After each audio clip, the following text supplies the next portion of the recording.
Global stocks slump, dollar rallies amid hot inflation. Asian stocks began the week with a mixed to lower tone as the data released on Sunday showed that China's imports missed expectations in October, pointing to weakness in domestic demand. Meanwhile, export growth slowed in October but beat forecasts, while the trade balance came in at $84.54 billion. In Japan, real wages declined in September for the first time in 3 months. Meanwhile, Japan's PM, Kishida, said that he wants to compile a further economic stimulus package on November 19th. In China, another troubled property developer, Kaisa, said that it needs external help to pay creditors. Wall Street stocks retreated from all-time highs on Tuesday as the report showed U.S. PPI rising 0.6% month over month, in line with estimates. From over a year ago, wholesale prices rose 8.6%, their highest annual pace in 11 years. Against this backdrop, investors switched to profit-taking ahead of key inflation data. As such, the S&P 500 slid 0.4%, the Dow Jones shed 0.3%, and the tech-heavy Nasdaq lost 0.6%. Following suit, Asian stocks were broadly lower on Wednesday, with China-related concerns adding to a more downbeat sentiment among regional investors. According to fresh data, factory gate prices in China rallied 13.5% year-on-year in October, while factory gate prices have soared 13.5% year-on-year to October, while the CPI rose by 1.5%, the fastest pace since September 2020, up from 0.7% in September of this year. In Europe, Germany's October final CPI came in at plus 4.5%, in line with the preliminary estimate. In individual stocks, Marks & Spencer shares rallied nearly 16.5% after the retailer posted strong third-quarter earnings. Meanwhile, General Electric said that it will divide itself into 3 public firms focused on aviation, healthcare, and energy. GE also announced its expectations to lower its debt by more than $75 billion by the end of the year.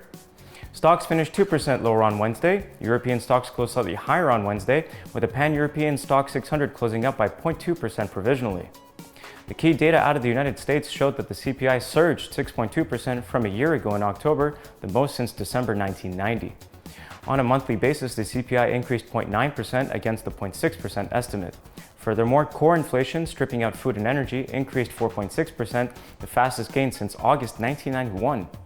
A separate report showed that the initial claims for jobless benefits edged lower to 267,000, a fresh pandemic-era low.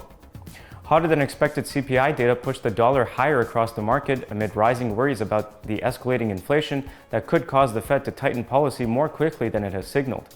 As such, the euro-US dollar plunged below the 1.1500 figure for the first time since July 2020 and extended losses to the 1.1465 region early on Thursday as the dollar demand continued to persist. Wall Street stocks extended the retreat overnight after October's consumer price reading showed that the biggest annual jump in more than 30 years. The Dow Jones Industrial Average shed 0.7%, the S&P 500 fell 0.8%, and the tech-heavy Nasdaq Composite dropped nearly 1.7%. The yield on the benchmark 10-year Treasury jumped by about 11 basis points on Wednesday as the Fed funds future market now sees greater odds of the central bank's first full-rate hike coming in July 2022. Elsewhere, oil prices plunged after inflation data out of the U.S. hit risky assets across the globe. Brent crude extended losses to the $82 area to settle back below the 20 DMA. The market was also pressured by industry news. The Energy Information Administration reported an inventory build of 1 million barrels for the week ending November 5th. In gasoline, the agency estimated inventories had shed 1.6 million barrels, while in middle distillates, inventories fell by 2.6 million barrels last week. Elsewhere, the trading giant Vitol Group said that oil demand had returned to pre-pandemic levels and demand in the first quarter of 2022 could exceed 2019 levels. That is all for today. Thank you for watching. Please click subscribe to always be in touch with the latest market news.